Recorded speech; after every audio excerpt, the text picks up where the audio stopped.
Oh my gosh. Hi, Z. I think you're getting bigger since the last time I saw you, dude.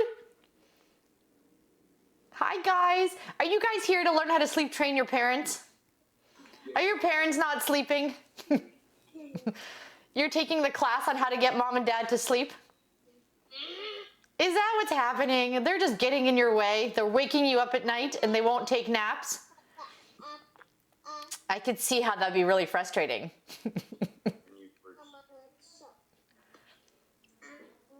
Is that what's happening?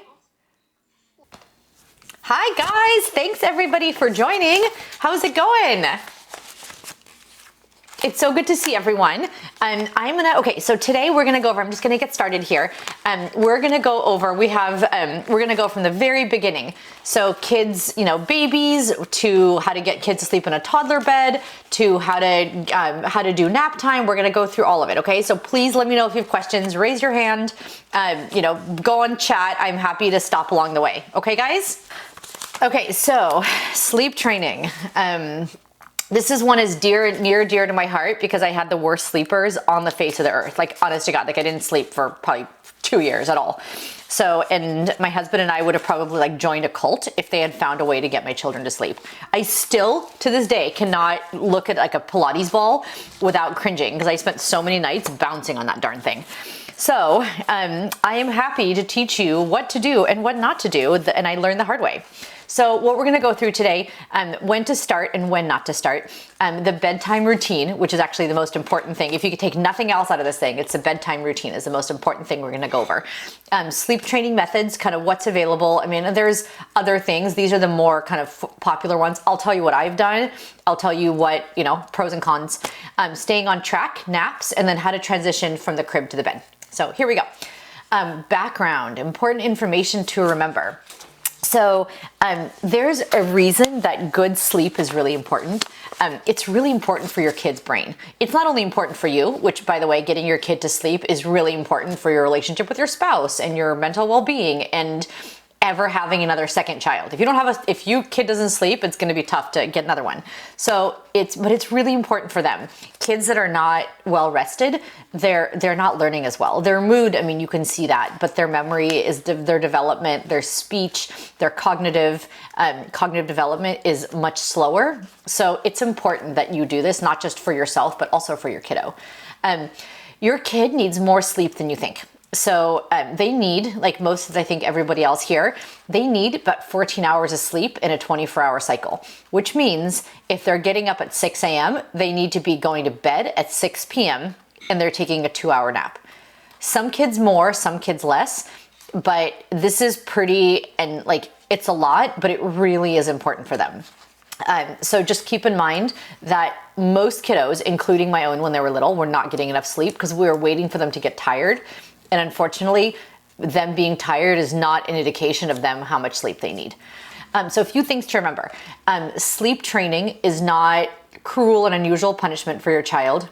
It is not a phase. It is something that it's basically teaching your kid to fall asleep independently. So that they can fall asleep without being rocked, without a bottle, without being fed. And then when they wake up at night, to put themselves back to sleep. And that's actually almost more important because you can rock your kid to sleep, right? Like you could do it. And yeah, it's not fun and but you could do it. The hard thing is when they wake up at night, they won't necessarily put themselves down. So you're gonna be getting up over and over and over and over again. Also keeping out for crutches, anything that you can get your kid to sleep, like if you're okay with them, in a certain bed or on the floor in your room, it's not a problem, right? It's only a problem that you can't maintain it long-term.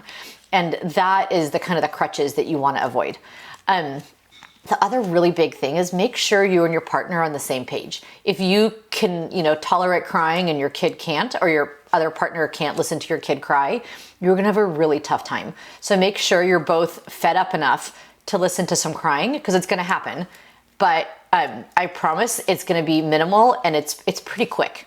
But make sure you guys agree on it because it's really tough to listen to your kid cry, especially if you don't both agree on it, okay? There will be crying, guarantee it, but there's been a lot of studies done that it will not harm your child, like really. And especially once you wait till a certain age. Some of your kids are actually a little bit older, like 2, 3, 4. This is a want, not a need. They are perfectly capable of sleeping through the night without you.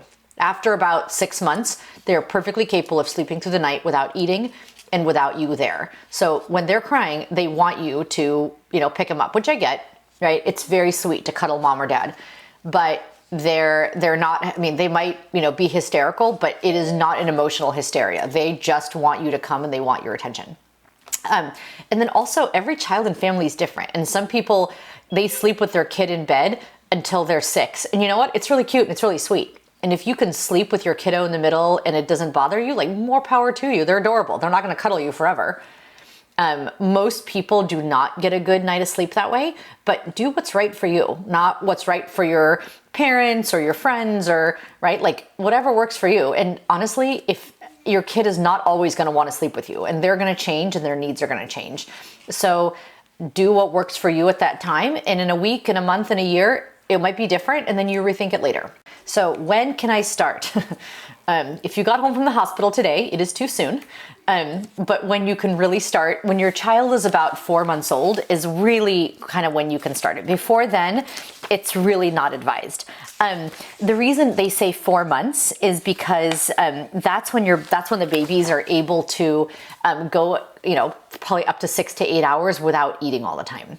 And then also when they start to understand the difference between night and day, and they're feeding less frequently, and they're also before 4 months, they're psychologically not able to self-soothe.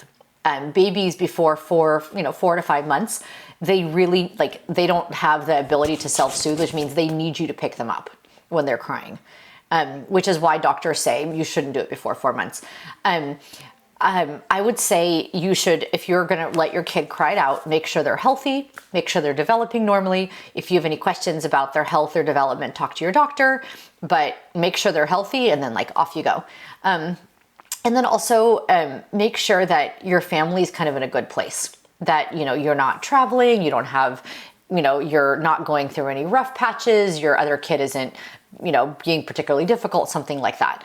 And when you are ready for a few nights, or even a few weeks at most, get ready. But you have to be fed up enough to kind of go through a couple of tough nights and a couple of, potentially tough weeks, and know that there is an end in sight, and you have to commit to it, because you almost it's like having your kid come to daycare. You got to commit, and they're going to cry for a week or two, but after that, they're going to love it and go running. And it's the same thing with sleep. So they're going to cry for a little bit, and then it's going to be better for everybody. When not to start, I say this, but when your mother-in-law is visiting, because it's that much worse when somebody's in your house listening to your kids scream. Right before vacation, it's not great, because it's gonna change again, and you want them kind of in a stable place. And when there's big things going on, you're in the middle of home renovation, or you just moved, or your other kid, you had another baby born, or something that you're really stressed out about, you want to wait till your house is in a pretty kind of calm place when to start this, because your kids really do feel your stress. So bedtime routine. This is the most important thing you can do. Honestly, honest to God, it's incredible. Setting a routine. Do not pass go. Do not attempt anything else before you set a routine. Honestly, nothing else will work without a routine, I promise you. So what's a bedtime routine? That bedtime happens around the same time every day. What happens, it's kind of you're looking to kind of build a Pavlovian response. That it's the same things happen every day. It's calm, enjoyable, positive, and different kids have different things that are positive. I was on a call last time I did this, and I was like, yeah, a bath is great. And this mom was like, oh my God, my kid gets so wound up in a bath. Okay, so don't give them a bath, right? Do whatever works for your kiddo that really kind of winds them down. The one thing is you should not feed them as they're falling asleep, because then they will associate that with falling asleep. So feed them, give them milk or whatever it is before you, while you're reading them a story, so they're not falling asleep drinking. It's bad for their teeth, and it's just a bad habit. So a sample bedtime routine, it should not take that long, about half an hour to 45 minutes. You do a bath time, you put on pajamas, you read some books, and you put your child in your bed. No tickling, no playing, no screen time, about an hour before bed. So setting a bedtime. So again, your kiddo should be getting about 12 hours of sleep per night, plus an hour or two of nap, which means that they should be going to bed between 7 and 8. If they're going to bed much later, they're probably overtired. And I know it's hard because you pick them up from daycare at 6 and you just have time to have dinner and you want to hang out with your kid. Like, believe me, I know, I'm so aware, and I know that it's not ideal, but they really need the sleep. So what I would say is, because you feel guilty you're not spending time with them, honestly, just enjoy that hour, hang out with them, do whatever you can, cuddle, clean up dinner, do all those things later, throw in laundry after they're in bed. You're going to enjoy it more because it's much peaceful, but also they really need to be sleeping. So no kid past the age of like 5 should really ideally go to bed past 8:30. My kids are now 8 and 10 and their bedtime's at 8:30. And they and if it's much later than that, they're exhausted. So again, no screen time, but also once your kiddo is overtired, it's way harder to get them in bed. So if they're yawning, if they're, getting manic, if they're running around, they're likely overtired. Like, that's from experience, that's what I've seen. So you never want to get to them, just like adults. If you're yawning, you're probably overtired. So you want to catch them before they get to that point. So are you guys ready? Any questions before I go to the controversial sleep training methods? Are you guys ready? Okay, here we come. So what are the options? There's a Ferber method, the cried out, there's the camping out, and then the wake to sleep. There's lots of things, mixture of these things in between. These are the 4 that most people kind of recommend or use.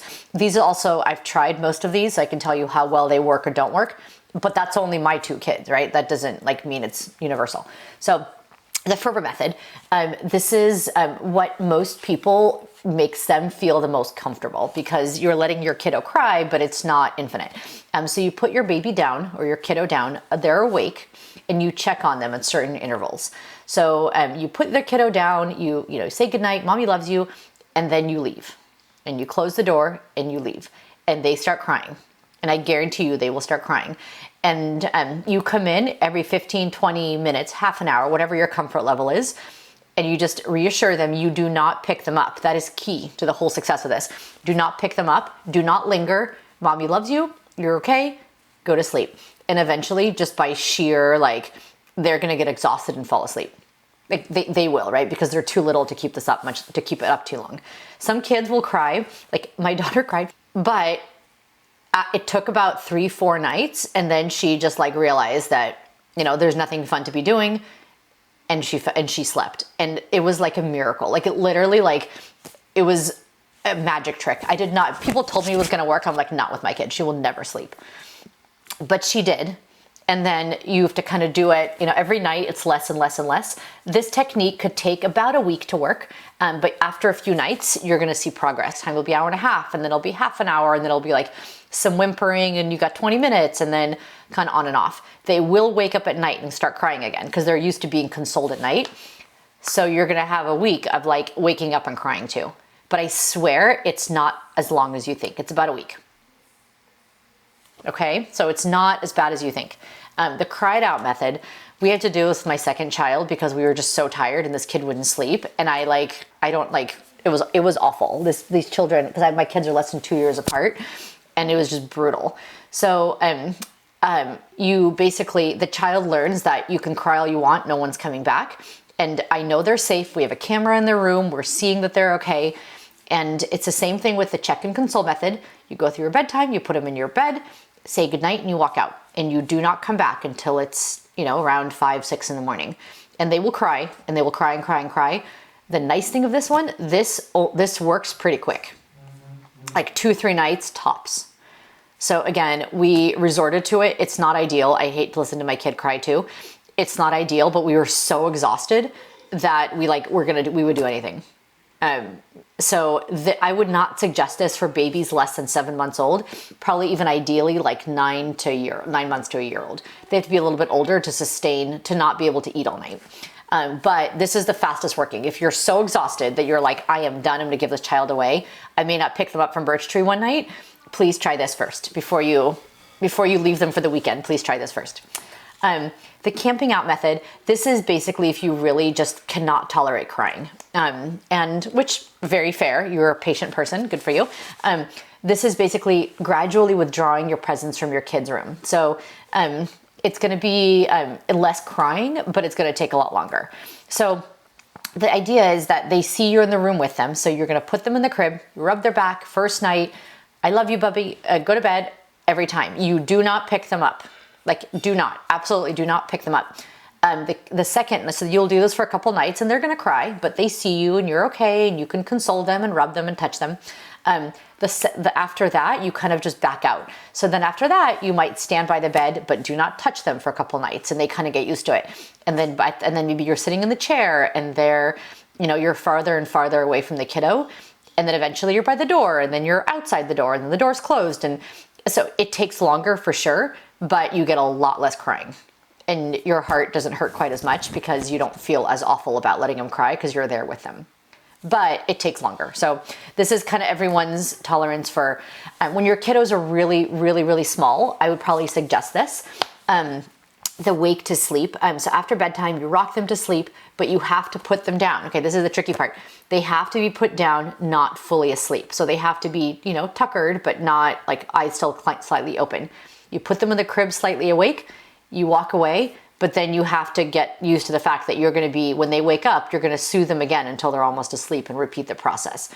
Again, this is for the smaller babies because they, you don't want them screaming for hours and hours, but it takes a while. So it's, again, whatever your preference is. Your bigger kid will probably not lay down and want to have their back rubbed. They're going to be mad that you left them in this room and what the heck, why aren't you rocking them?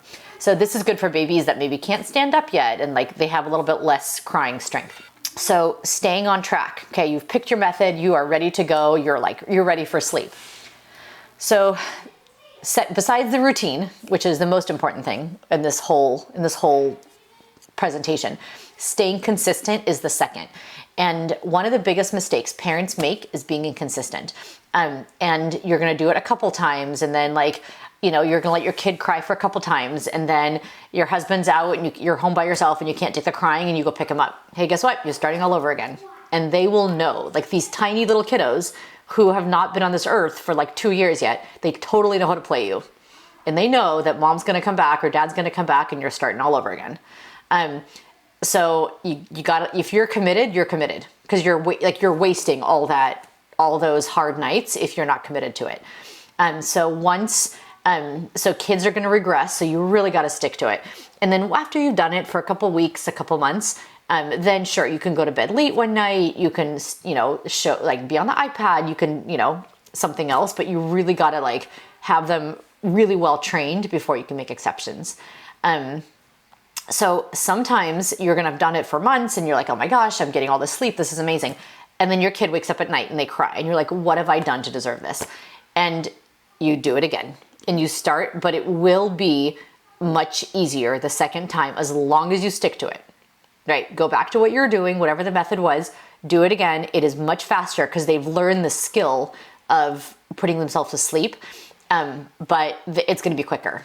But you got to go back and do not restart the old crutches. So people give them a pacifier. Pacifier is fantastic at night, but the problem is it falls out of their mouth and you have to go in there and go put it back in their mouth at night. Having a bottle of water in their crib is fantastic, except the water gets empty and then you have to go. So anything that you can't sustain long-term, I would suggest you kind of cut from the start. So regression, and kids just like we do when we travel, it's harder to sleep, but we come back and, you get sick and you're not sleeping as well again. So kids regress when they're sleeping, when they're traveling, there's a lot of excitement. You go back and you do what you did before. Then you put them back in their room. Okay, bud, love you. Good night. I'll see you in the morning. And they're going to cry maybe 1 or 2 nights. It will never be as long as the first time. But wait for them to be healthy. If your kiddo is sick, you might want to go, check on them. Don't let them cry it out. If they're sick, if they have a cold, if they have a fever, that is not the time to sleep train your kid. You should go check on them. It's only when they're healthy that this works. Ditch the crutches. So the rocking, the singing, the nursing the kiddos to bed, putting them I was talking to a family today that they basically hang out in the room until the kid is ready to fall asleep. Hey, guess what? You're really fun to play with. Their kid's never going to be like, okay, guys, I'm really tired. I'm going to sleep. Ever. Right? So if that's what you're waiting for, you're going to wait for a very long time. You need to be the one to be like, bud, we're done here. We're going to bed. There's no more rocking. I'm done with, I'm not going to rock you. I'm going to put you down and off you go. And then your goal is to teach them to self-soothe and put themselves back to sleep. And it is a life goal. I mean, there's actually a lot of studies and a lot of proof that kids that don't sleep well before the age of 3 or 4 have sleep problems later. And that can lead to health, that can lead to not having good attention span, things like that. So you're really doing them a favor by making sure that they learn how to be good sleepers. Do you guys have any questions before we move on to nap time? Anybody? Let me see here. Nap time. So nap time, kids between 0 and 3 usually take a nap during the day. Not everybody, right? Not everybody by any means. If your kid falls asleep at school, they probably need a nap. So a lot of parents have come to us like, hey, my kiddo doesn't sleep. If they take a nap at school, I mean, we're not legally allowed to wake them up for not let them sleep, but also if they're falling asleep, they're not getting enough sleep. So you can either put them to bed earlier and give them more sleep during the day or at night so they don't need the nap, or you let them take a nap. So it's up to you how you want to work it, but you want to make sure they're getting that 12 to 14 hours. I would highly recommend getting the sleep training done at night before you go to nap time, because nap time, partly it's, if your kid doesn't sleep well at night, they're going to be so cranky and the nap is a mess and they don't sleep. So once you get the nap time, sleep training done, then you can move to nap time.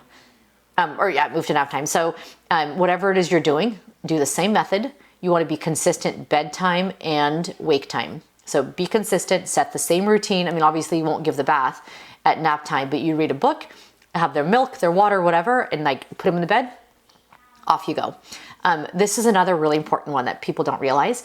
If your kiddo is making noise, whether it's in the morning, whether it's, nap time, even at night, don't go in right away. A lot of the times they'll wake up and then put themselves back to sleep. And kiddos will they'll talk in their little bed, or they'll make noises, or they'll just that's their quiet time and their brains are processing. So it's not, sometimes they'll fall asleep, or sometimes it's just a gentle way to wake up. It would be like for adults, like the moment that you open your eyes, somebody comes in and be like, okay, let's go, let's get going. You need some time to wake up and to process what's happening. And the kids need the same thing. So give them some time, especially if you have a camera. You can see what's happening in their room. Take a look at what they're doing. If they're not crying for you, let them sit in there. And some kids will, even if they don't nap, they'll just sit in their crib or their toddler bed quietly for an hour. And that's their quiet time, which is great too.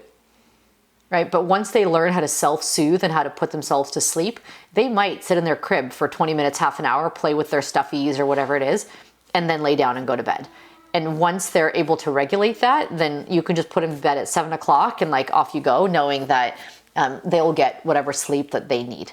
But it's your job to provide the environment to teach them how to do it. They'll figure out at that point what works for them. So yeah, even if your child doesn't nap, the quiet during the day is really important for their brain development. So even at home on weekends, if they're sleeping at school, I would highly encourage you to do an hour of quiet time in their room, quietly, with no toys, not with you, not with a screen, just so they give their brain that break. When to end it? This is a common misconception that kids that don't sleep, that don't go to bed easily, it's because they're taking a nap. Usually that is not true, especially before the age of 3, excuse me. It is almost always not true. Well-rested kids are quicker to settle down at night than overtired kids.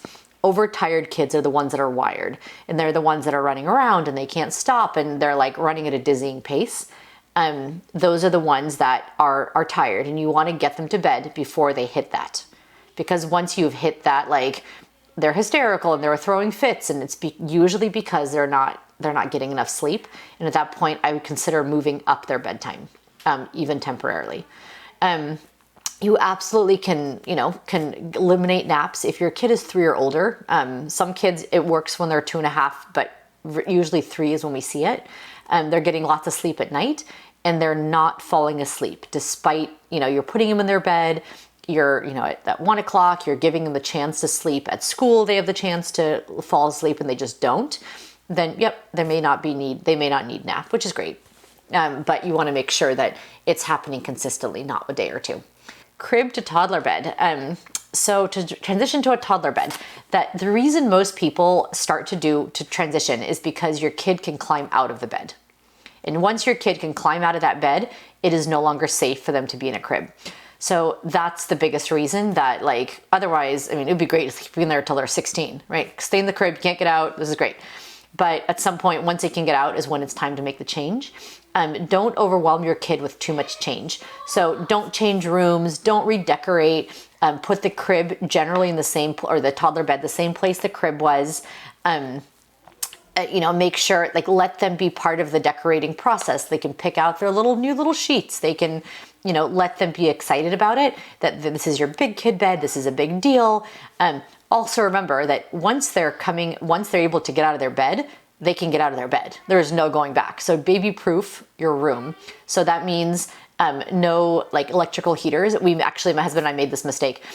We had like electrical heater in our daughter's room, and she got out of the toddler bed and she was messing with it. And we didn't notice, whatever. We came in the morning, it was 87 degrees in there because she pushed this thing on. She was like tanning, I swear. She turned this thing on and fell asleep with the heater on and just kept blasting all night.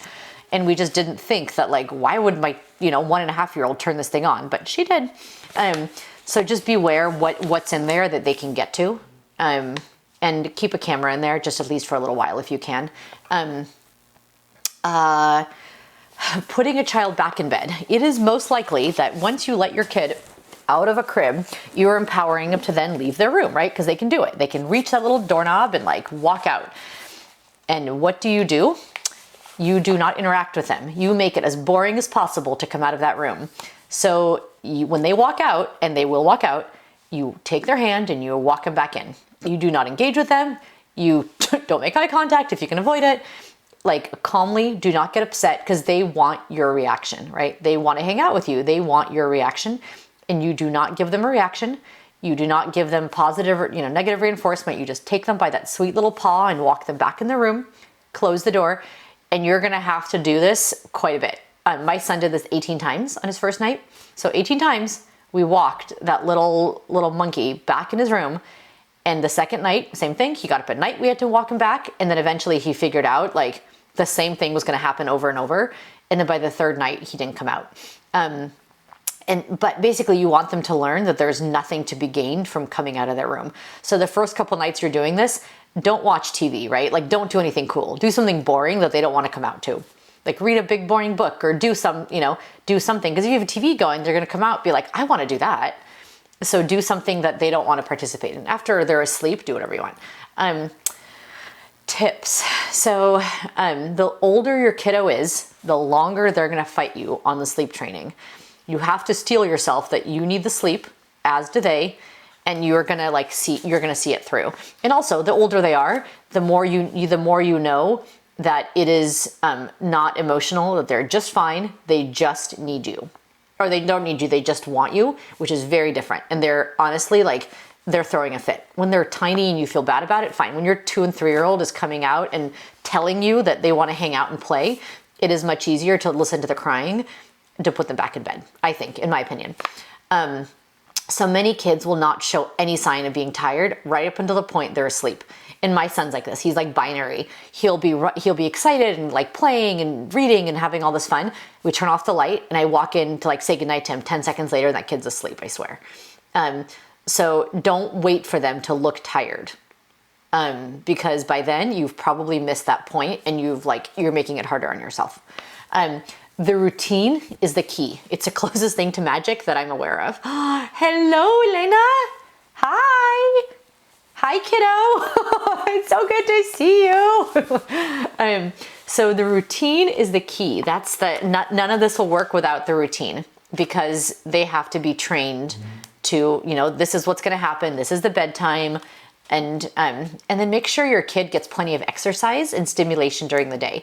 So the more tired you are, like when you're first starting this, make them run laps, make them run up and down the stairs, make them exercise, because it really, not only is it good for them, but it also does tire them out and make this a little bit easier. If your kiddo doesn't want to be in their room, they don't want to hang out in their crib, do something fun in there. during the day, so they know it's a fun place. It's a positive place to be. You guys will get all these slides. I'll send you the deck, so you don't have to worry about taking these pictures. We have all of this. And I'll record the presentation, so don't worry, we got you. So another problem, and this one actually is the only easy solve in like anything we do. If your kiddo wakes up at 4:30, 5 in the morning, and they come out and they want to hang, it's not acceptable. Like 6 o'clock is probably the earliest any kid should really get up. You buy them a clock, and this thing is genius. And I swear they don't pay me to market this because this thing is honestly genius. It's a clock, because your kid doesn't know it's 5, 6, or 8 in the morning, right? They can't tell time. It's a clock that you set it, and you can go get it on Amazon. I think it's like $40 or something. You set it what time you want it turning blue and what time you want it turning yellow. And blue means bedtime and yellow means awake time. And that clock will turn blue at like 7 o'clock. And it will turn yellow at like 6:30 in the morning. So you can tell your kid, you are not allowed out of your room until that clock is yellow.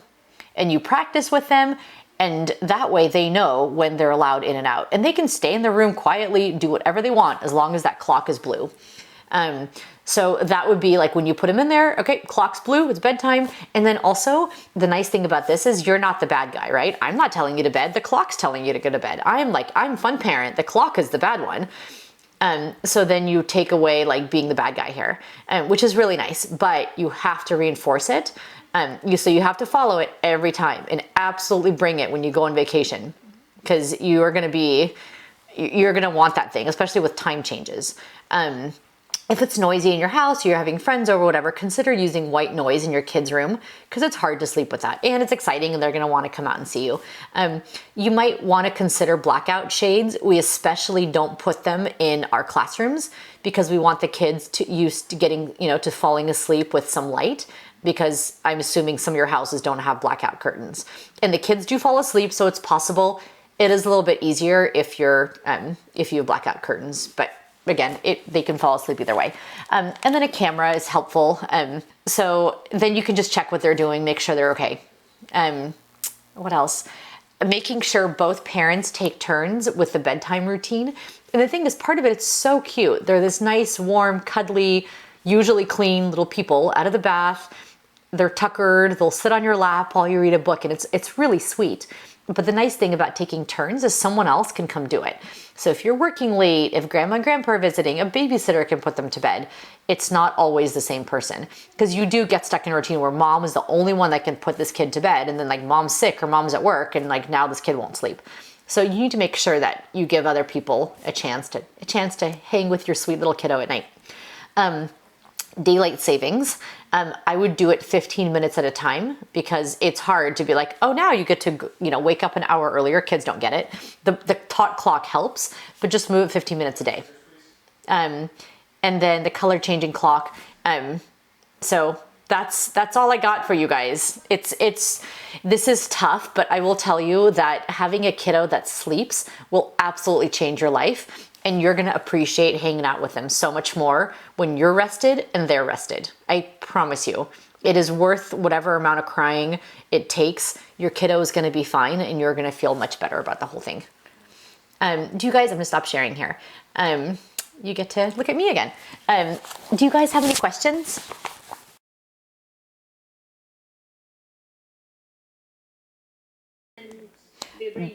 Do not take him to the bathroom. Put a potty in his room.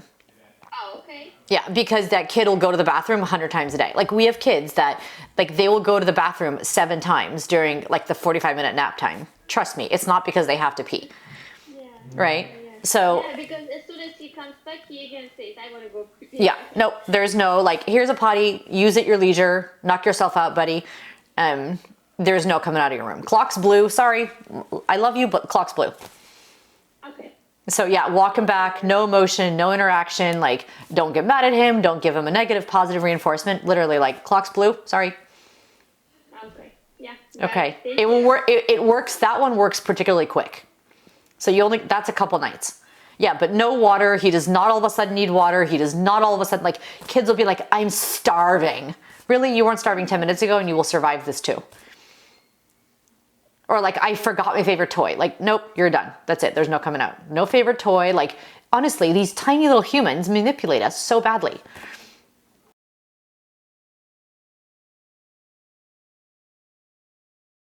No, let them have their fun, right? Like, I mean, partly it gets cold eventually.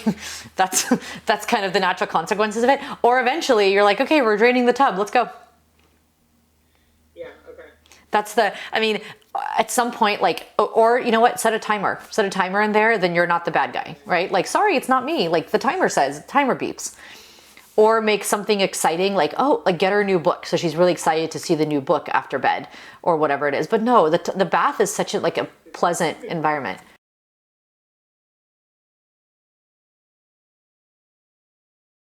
Just put a nightlight in there. Yeah, she has nightlights. So okay. It's just a stalling tactic. Just like I have to so it's hard. I mean, because some kids really are scared of the dark. So you might have to get creative. My son, until like 2 years ago, he's now 8. He was scared of. They're both really into Harry Potter. Like they've read all the books, like everything. They're super into Harry Potter. But he was really afraid of the Dark Lord. So my husband made him a wand. We got him a wand, and it sits by the bed. And, you know, like my daughter was afraid of witches because reasonably there's witches. So my husband poured her a bottle of witch spray that she sprays if a witch comes. So, you know, check their closet, like whatever it is, it works. Get them, you know, monster spray, whatever you got to do. No bears. She's afraid of bears. I'm afraid of bears. So I'll come up with some bear spray. Yeah, bear spray. Yeah, that's like a very legit thing. Yeah. So like that would be awesome. Bear spray, right? Like whatever it is. They might at some point be afraid of what my little guy was afraid of something else. Like he's always afraid of something. So we just have like rotating sprays or wands, or, you know, he kept for a while there, he had a whole arsenal by his bed in case, you know, the witch came. So whatever. Hey. Yeah, but I mean, it's a real thing, right? But no, you don't get to stay in there. You don't get to stay in because you're scared. Your house is safe. Let's check it together, check the rooms together. But I also would not diminish their fears. Like they probably are real, right? So just say, hey, it's really scary. I can get how you'd be scared of a witch.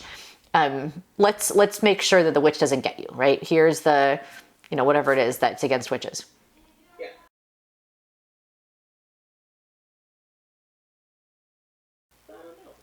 I mean, she might be going through a phase where she needs less sleep. Partly, if she's in there and you're giving her the chance to sleep, you can't make her. She's getting that quiet time. You're giving her what she needs. If she's able to self-soothe, she doesn't cry. She goes to bed when she's ready. Eventually, it kind of goes in phases. Right now, she may stay up till 10:30. At some point, she's gonna be falling asleep at 8 o'clock when she's going through that like developmental jump. And that's usually when you see kids kind of take a break, like they need less sleep because they're going through some developmental milestone, whether it's learning to talk, whether it's like something else, or, you know, whatever it is that they're learning to do that's really exciting, they will need less sleep. It's like kids, the way they gain weight, right? It's not like linear, it's like platform. And it's the same thing with sleep. Sometimes they'll need more sleep and then she'll pass out, and then before she's a teenager. And sometimes it's less, but you're giving her the tools, which is all you can really do.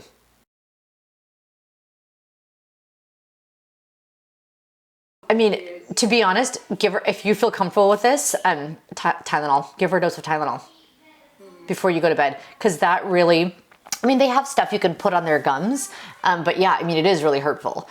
So you might want to give her a little bit of Tylenol before she goes to bed.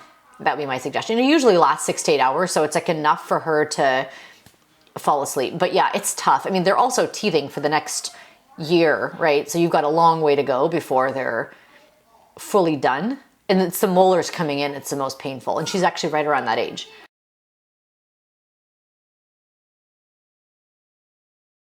Yeah, I don't think you can do it 2 at once. I think like your parent heart can't take more than, yeah. Yeah, but you're so close to getting sleep. So yeah, again, let me know. I will talk you through it all day long. Thank you so much. Hello, Liam. Oh, of course. Bye, guys. It was good seeing everybody. See you soon. Thanks, guys. Good night. Thank you so much. Bye, Liam.